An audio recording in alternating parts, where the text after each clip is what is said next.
오늘은 로마서 강의 7번째 시간으로 로마서 1장 3절부터 7절의 말씀을 그로 말미암는 복음이라는 제목으로 함께 나누도록 하겠습니다. 먼저 오늘 읽으실 말씀 로마서 1장 3절부터 7절의 말씀입니다. 로마서 1장 3절부터 7절의 말씀 우리 함께 읽도록 하겠습니다. 그의 아들에 관하여 말하면 육신으로는 다윗의 혈통에서 나셨고 성결의 영으로는 죽은 자들 가운데서 부활하사 능력으로 하나님의 아들로 선포되셨으니 곧 우리 주 예수 그리스도시니라. 그로 말미암아 우리가 은혜와 사도의 직분을 받아 그의 이름을 위하여 모든 이방인 중에서 믿어 순종하게 하나니 너희도 그들 중에서 예수 그리스도의 것으로 부르심을 받은 자니라.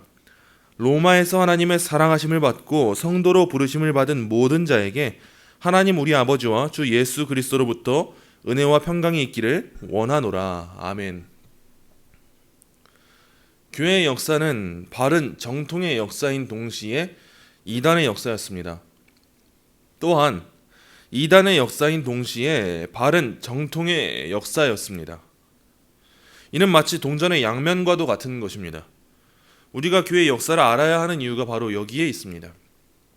교회의 역사는요, 수많은 이단의 역사를 담고 있고 수많은 이단의 역사는 결국에 우리가 진정 믿어야 할 바가 무엇인지에 대하여서 바르게 그 바른 신앙이 무엇인지에 대해 규정하는 그 열매를 맺었기 때문이에요. 그러므로 우리는 지나온 교회의 역사를 보게 될 때 우리가 가지게 되는 그릇된 신앙은 돌이키게 되고 성경 말씀이 제시하고 있는 그 올바른 한 길, 오직 한 길로 바르게 따라갈 수 있게 됩니다. 교회사에는 수많은 논쟁들이 있었지만 그 중에서도 중심이 되는 논쟁은요, 삼위일체 논쟁과 기독론, 즉 그리스도에 대한 논쟁이 중심이었습니다. 이는 우리가 믿는 하나님이 어떤 분이신가에 대한 논쟁이었고 더욱 깊숙하게 들어가서는 우리가 믿는 신앙의 대상 되시는 예수 그리스도는 어떤 분이신가, 신이신가 아니면 인간이신가 하는 그 논쟁이었습니다. 오늘은 잠시나마 교회사 안에 드러난 이런 예수님에 관련된 논쟁들을 살펴보려고 합니다. 예수님이 하나님이신지 아니면 예수님은 인간이신지에 대한 이 논쟁은요, 초대 교회에 대한 핍박이 끝나고 나서 4, 5세기에 일어났습니다. 삼위일체 논쟁에서 일어난 논쟁은요, 예수님의 신성에 대해서 다루는 논쟁이었고요, 그 기독론에서 다루는 이 예수님에 대한 논쟁은 예수님의 인성에 대한 문제였어요. 삼위일체에 대한 논쟁을 할 때는 예수님이 진짜 신이 맞냐에 대한 논쟁이었다는 것이고, 예수님, 기독론 이거에 대해서 일어난 예수님에 대한 논쟁은 예수님이 인간이 맞냐 아니면 신이 맞냐, 이런 예수님의 이런 신인 양성에 대한 논쟁이었다는 것입니다. 기독교의 신앙은 이처럼 예수님이 어떤 분이신지를 바르게 아는 것이 우린 중요하다는 것을 역사를 통해서도 볼 수 있습니다. 그저 나에게 위로를 주시는 분, 나에게 좋은 삶의 롤 모델과 같은 분, 윤리적으로 흠잡을 수 없는 바른 삶을 사신 분, 그러한 세계 유명한 흠잡을 수 없는 윤리적인 인물과도 같은 분, 테레사, 헬렌 켈러, 간디, 이러한 사람들과 같은 그런 분으로 예수님을 여기는 것은 기독교 신앙이 아닙니다. 우리는 이 예수님이 어떤 분이신지에 대하여서 바르게 알게 되는 것이 매우 중요합니다. 삼위일체라는 것은 세 위격에 구별되는 성부, 성자, 성령 하나님이 하나의 신적 본질로 존재하신다는 것을 의미합니다. 이 삼위일체 교리는 우리의 이성으로는 이해할 수 없지만 우린 믿음으로 알게 되는 거예요. 그러므로 성부 하나님도 하나님이시고 성자 하나님도 하나님이시고 성령 하나님도 하나님이시다라는 것을 믿는 것, 이것이 세 위격의 하나님이 하나의 신적 본질로 존재하신다는 것을 믿는 우리 기독교 신앙의 기반이에요. 그래서 사도신경을 잘 살펴보면요, 우리가 성부 하나님을 믿습니다 고백하고, 성자 하나님을 믿습니다 고백하고, 성령 하나님을 믿습니다 고백하는 거예요. 그런데 교회사를 살펴보면 이러한 정통 교리에 대하여서 반대하는 이단들이 항상 나왔습니다. 삼위일체 교리에 대한, 즉 예수님의 신성에 대해서 반대하는 대표적인 이단으로는 아리우스를 따르는 자들에 의해서 규정된 아리우스파가 있습니다. 우리는 이들을 흔히 아리우스주의라고도 하고 아리안주의라고도 합니다. 물론 종교개혁 이후에는 파우스토 소치니를 따르는 이러한 소시니안이라고 하는 이러한 자들이 나왔지만 오늘은 이 아리우스파에 대해서만 한번 잠깐 살펴보겠습니다. 아리우스파는요, 창조 이전부터 예수님께서 존재하셨다는 예수님의 선재성은 인정합니다. 그런데 예수님께서 신성과 인성 모두를 소유하셨다는 것과 성부 하나님과 본질적으로 동일한 신적 본질을 갖고 계신다, 예수님께서도 하나님이시다 라는 것은 부정하는 자들이에요. 오늘 말씀은 좀 더 이런 역사적인 것들과 신학적인 이야기가 나오기 때문에 좀 더 여러분들이 필기하시면서 함께 들으면 좋을 것 같습니다. 이런 아리우스파는요, 결국에는 예수님은 이 땅의 수많은 사람들 중에 조금 더 탁월한 그러한 하나님으로부터의 무언가의 영향을 받은 그러한 초인과 같은 인간이라고 간주하게 되는 오류를 낳게 되었습니다. 예수님도 인간이시다. 그런데 하나님으로부터 무언가의 능력을 받고 하나님과 같은 그러한 인간이 된 것이다 라는 그런 초인이 된다라는 것이 아리우스주의자들의 주장이었어요. 우린 이러한 아리우스파의 신학적 입장을요, 양자론이라고 합니다. 우린 이들에게 많은 말을 붙이지 않습니다. 특히 삼위일체 교리에 대하여서 나오는 많은 이단들이 있지만 우린 그저 그들을 향하여서 반삼위일체론자라고 규정하면 그만이에요. 그러나 이러한 자들이 그리스도를 참 하나님으로 인정하지 않고 인간으로 바라보는 것은 무엇을 의미하는지 우린 바르게 알아야 됩니다. 왜 그들은 예수님을 인간으로만 바라볼까요? 아리우스파나 소치니를 따르는 소시니안이나 결국에는 예수님의 신성을 부인하는데, 이는 예수님이 신성은 소유하지 않았지만 끊임없이 도덕적인 삶을 살아서 신성을 갖게 되었다라는 주장에 불과한 거예요. 그러면요, 여러분, 기독교가 어디로 갑니까? 윤리 종교로 가는 거예요. 내 안에도 무언가의 가능성이 있고 내 안에도 무언가의 의를 찾을 수 있고 나의 행함으로 말미암아서 하나님께 이를 수 있고 또 최종적으로는 내 안에 있는 그 신성이 하나님과 같아지게 한다라는 그러한 종교로 가게 되는 것이 이들과 같은 주장입니다. 우린 이러한 주장을 철저하게 배격할 수 있어야 돼요. 그래서 열리게 된 교회 역사에 나타난 회의가 있습니다. 그것이 바로 325년 니케아에서 열린 1차 범종교회의입니다. 이 회의를 통해 낳게 된 정통 교회의 유산이 되는 신조가 있는데 그것은 니케아 신조라고 불리우는 고대 신조입니다. 이 신조는 다음과 같이 고백합니다. 나는 유일무이하시고 전능하시며 천지와 모든 보이는 것과 보이지 않는 것을 창조하신 하나님 아버지를 믿사오며 유일하신 주 예수 그리스도를 믿습니다. 그는 하나님의 독생자이시며 온 우주에 앞서 나셨고 참 신이시며 참 빛이시며 참 신 가운데 신이시며 하나님에게서 나셨고 창조함을 받지 않으셨고 성부 하나님과 동일실체이시며 그로 말미암아 모든 만물이 창조되셨고 라고 하면서 계속 이어가요. 이로써 예수님은요, 성부 하나님과 동일한 본질이신 참 하나님이시구나 라는 그 참 하나님이자 참 인간이시다 라는 그 신인 양성의 교리가 확립이 된 거예요. 우린 이러한 교회의 역사가 있었다는 걸 바르게 알아야 합니다. 그러나 여전히 오늘날에도 아리우스파와 같은 주장을 하는 자들이 있습니다. 예수님의 신성을 인정하지 않는 자들이에요. 대표적으로는 우리 주변에서 볼 수 있는 이단으로는 여호와의 증인과 몰몬교입니다. 이들은 예수님의 신성을 바르게 인정하지 않는 자들이에요. 그러나 또 문제가 생깁니다. 그것은 예수님의 신성과 인성은 함께할 수 없다. 하나의 성만 가질 수 있다. 하나가 되어야지만 한다 라고 하는 단성론자들이 생겨났다는 것, 이것이 문제입니다. 이들의 주장은요, 예수님의 신성만을 강조하거나 아니면 예수님의 인성만을 강조하는 그러한 지나친 오류를 낳게 되었습니다. 예수님의 신성만을 강조하는 자들은요, 결국에는 신비주의 영성운동으로 가게 됐습니다. 왜요? 우리가 그 예수님의 신성을 닮아가기 위함이에요. 그리고 예수님의 인성만을 강조하는 자들은 인간의 노력과 행함을 강조하게 되었어요. 우리 인간도 그 예수님을 닮아 그 인간의 노력으로 인간의 자력으로, 인간 안에 있는 무언가의 능력으로 우리가 주님 앞에 나아갈 수 있다라고 하는 그런 신학적인 운동을 벌이게 되는 거예요. 그래서 이는 후대에는 자유주의 신학을 낳게 되는 그러한 결과를 낳았습니다. 여러분, 그렇다면 우리가 앞서서 많은 이단들에 대하여서 교회사에 대하여서 잠시나마 나눴지만 우리가 진정 따라야 하는 정통신앙은 무엇일까요? 우리가 믿는 예수님은 어떤 분이십니까? 우리는 어떤 예수님에 대한 신앙을 고백해야 합니까? 예수님은 왜 참 하나님이셔야 되고 참 인간이셔야 합니까? 우리가 믿는 예수님은 어떤 분이십니까? 교회 역사는 이러한 논쟁들 가운데 우리의 예수님이 어떤 분이신지를 고백하게 된 겁니다. 웨스트민스터 소유리 문답 제21문입니다. 하나님께서 선택하신 자들의 구원자는 누구십니까? 하나님께서 선택하신 자들의 유일한 구원자는 주 예수 그리스도이십니다. 그는 하나님의 영원한 아들로서 사람이 되셨고 한 인격 안에 구별된 두 본성을 가졌으며 과거나 지금이나 계속해서 영원토록 하나님이요 사람이십니다.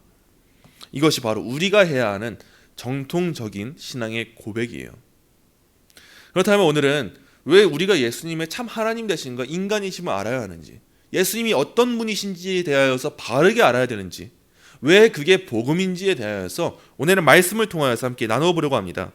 오늘의 본문은 단순하게 예수님의 신인 양성에 대해서 다루고 있기보다는 예수님의 모든 사역이 지니는 그러한 계시의 성격에 대해서 다루고 있다고 보는 것이 더 적합할 것입니다.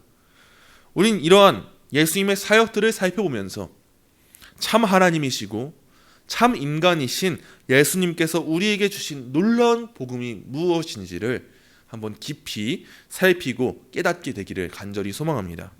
먼저 오늘 본문 3절입니다. 오늘 본문 3절의 말씀 한 목소리로 읽겠습니다. 그의 아들에 관하여 말하면 육신으로는 다윗을 통해서 나셨고 아멘. 하나님의 아들 예수 그리스도에 관하여서 말하면요, 그분은 육신으로는 다윗을 통해서 나셨습니다. 예수님께서 육신으로 나셨다는 것은 무엇을 의미합니까? 참 하나님이신 예수님께서, 즉 제2위격이신 성자 하나님께서 인간의 몸을 입고 이 땅에 오셨다라는 것을 의미합니다. 이제 우리는 이 한 구절을 통해서도 예수님께서 그 예수님 안에 신성과 인성이 존재하는 것이구나 라는 것을 깨달을 수가 있는 거예요. 성경은 이러한 예수님을 복음으로 제시합니다. 바울은 이제 복음이 무엇인지에 대해서 설명을 하는데, 바울은 그 복음에 대해서 설명할 때 그 복음, 그 예수님, 그 하나님의 아들에 관하여 말하면 그 하나님의 아들은 육신으로 오셨다라고 말하는 거예요. 그렇다면 복음이라는 것은 예수님을 단순하게 나의 지도자 정도로만 여기는 것이 아니고 예수님의 신성과 인성 모두를 믿는 것이야말로 구원받기 위하여서 필요한 지식이다라는 것을 지금 성경이 증거하고 있는 것입니다. 성경은 예수님을 믿으라고 할 때 그 예수님이 어떤 분이신지에 대해서 명확하게 제시하는 거예요. 그래서 우리가 이 예수님이 어떤 분이신지 알아야 되는 거예요. 그래서 바울은요, 복음을 제시할 때에 예수님께서 육체로 오셨다라는 것과 육체로 오신 예수님께서 하나님의 아들로 선포되셨다, 그 육체가 하나님이시다, 또한 그 예수님께서 그 육신으로 오신 분이 진정 하나님의 아들이시다, 인간이자 하나님이시다라는 것을 분명하게 언급하는 거예요. 이 땅에 그 무엇보다도 크신 겸손이 예수님의 성육신에 있습니다. 예수님이 누구세요? 하나님이세요. 그런데 그 하나님이신 예수님께서 인간의 몸을 입고 이 땅에 오셨다는 것, 이보다 더 크신 겸손이 어디 있습니까? 하나님이 인간이 되셨다는 것, 그거보다 크신 겸손이 어디 있습니까? 그리고 예수님께서는 전 생애에 걸쳐서 고난을 받으셨습니다. 또한 십자가에 못 박혀 죽으시고 장사되셨습니다.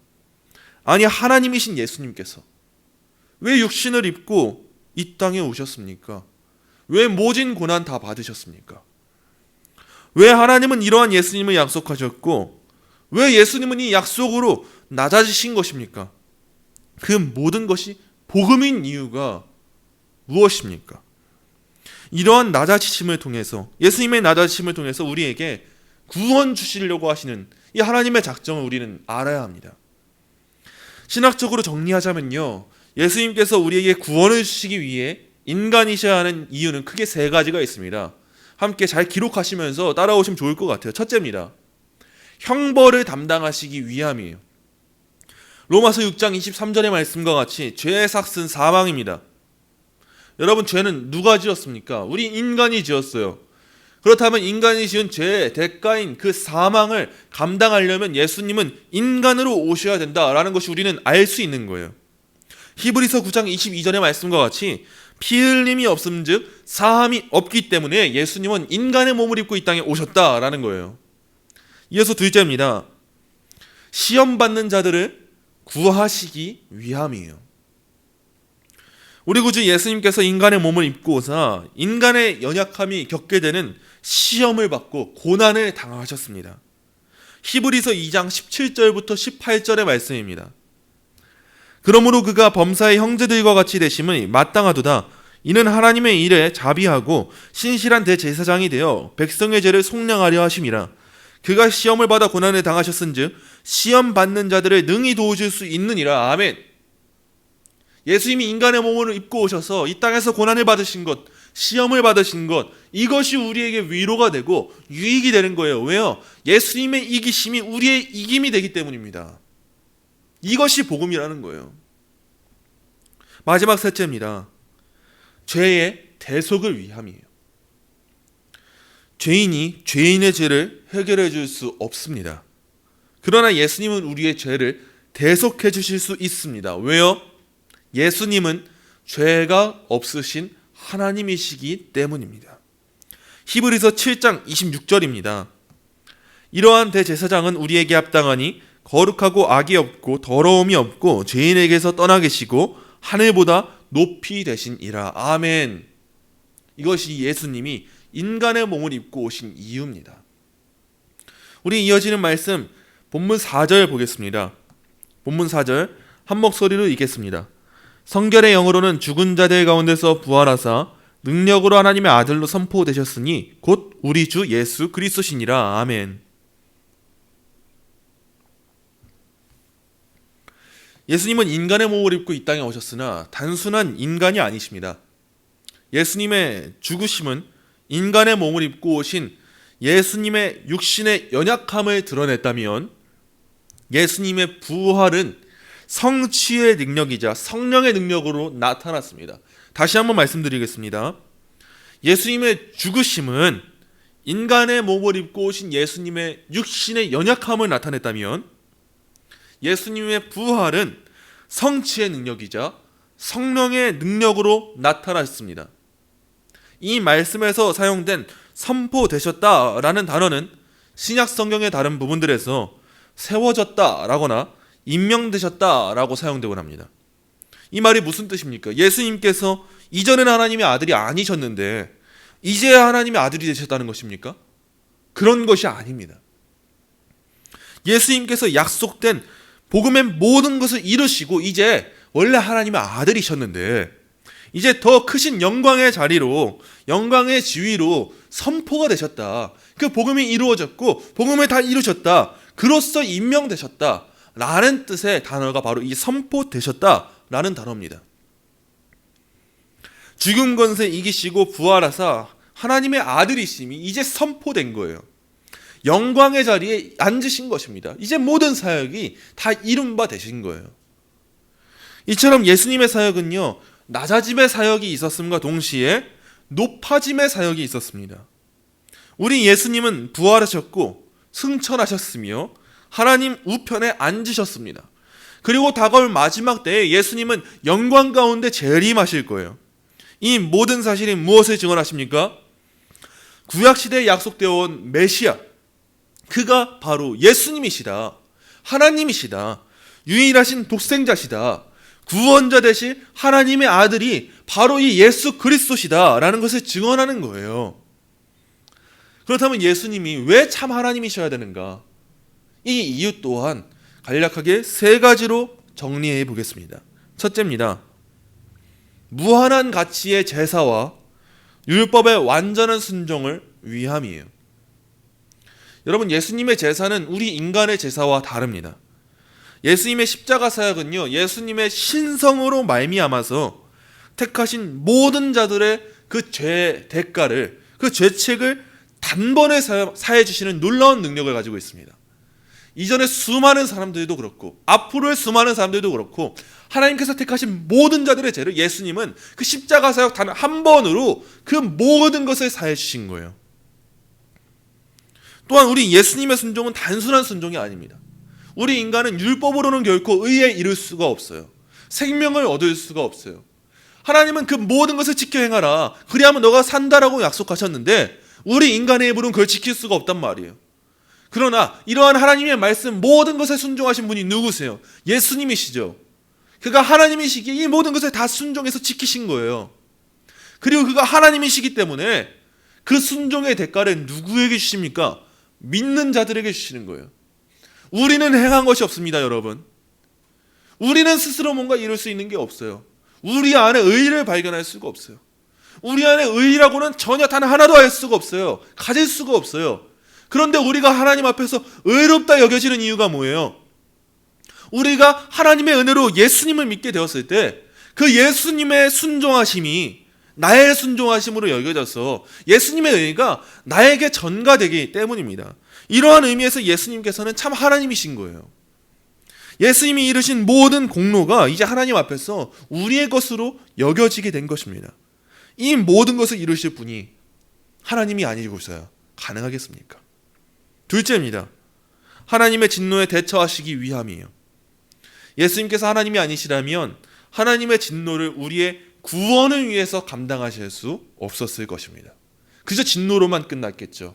그러나 예수님이 하나님이시기 때문에 그 진노를 구원으로 돌리셨습니다. 마지막 셋째입니다. 그 사역의 열매를 믿는 자들에게 적용하시기 위함이에요. 예수님께서는 이 모든 사역을 이루시고 이를 믿음으로 영접하는 자들에게 자신이 이루신 모든 사역의 열매들을 적용하셨습니다. 어떻게요? 그가 보내신 보혜사 성령을 통하여서요.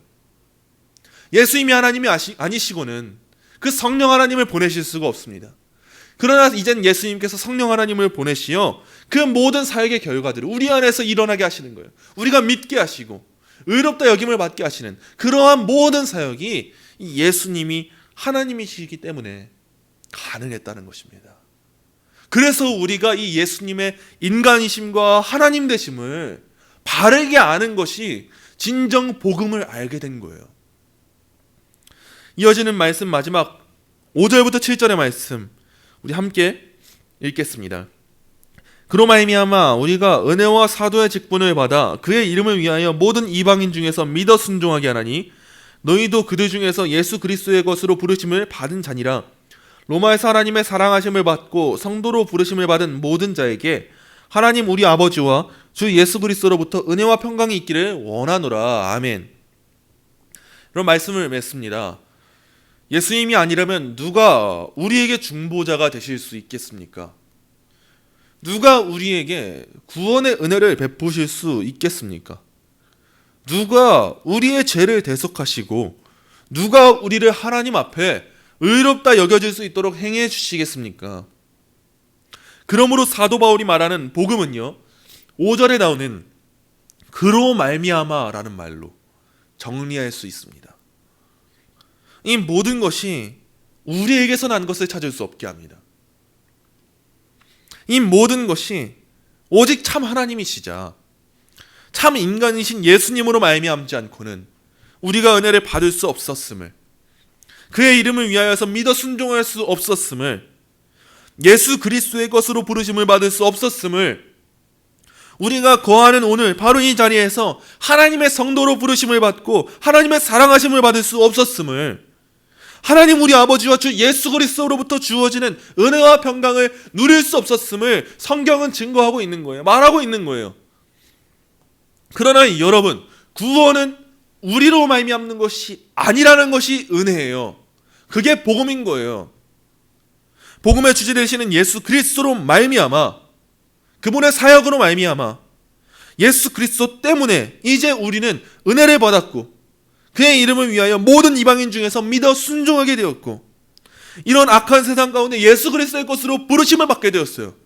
우리도 저들과 같은 자들이었는데 그 하나님의 기쁘신 뜻 가운데 우리는 부르심을 받게 된 거예요. 한 것도 없는데. 그리고 이제 우리는요, 하나님의 사랑하심을 받게 되었습니다. 예수님 때문에. 그리고 우리는 결코 거룩한 자들이 아닌데 예수님 때문에 거룩한 자들로 불려지는 성도로 부르심을 받게 된 거예요. 하나님 우리 주 아버지와 주 예수 그리스도로부터 은혜와 평강을 누리게 되었습니다. 누구 때문에요? 그로 말미암아서요. 이게 복음입니다. 때론 우리의 믿음이 흔들리고 우리의 정체성이 희미해져 삶의 어려움이 다가오고 아픔이 찾아오고 불안이 찾아올 때가 있을 것입니다. 사랑하라 말씀하신 그 말씀을 지키지 못할 때가 너무나도 많고 때론 눈물을 머금고 때론 그 아픔을 삼키며 때로는 감사하지 못하고 살아가야 할 때가 우리에게 종종 찾아옵니다.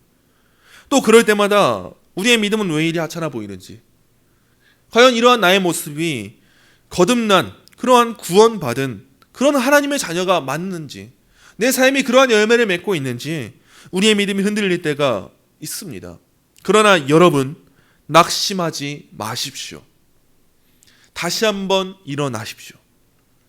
하나님 우리 아버지께서는요, 그러한 우리의 공로로 말미암아서 구원을 베푸시는 분이 아니십니다.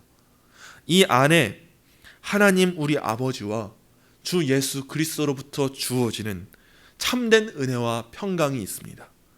우린 이 사실을 고백하는 거예요. 오직 그로 말미암는다는 이 사실이 우리에게 복음인 것입니다. 이 복음의 능력으로 다시 한번 일어나 높으신 하나님의 영광을 위하여 힘써 살아가는 저와 여러분이 되시기를 간절히 소망합니다.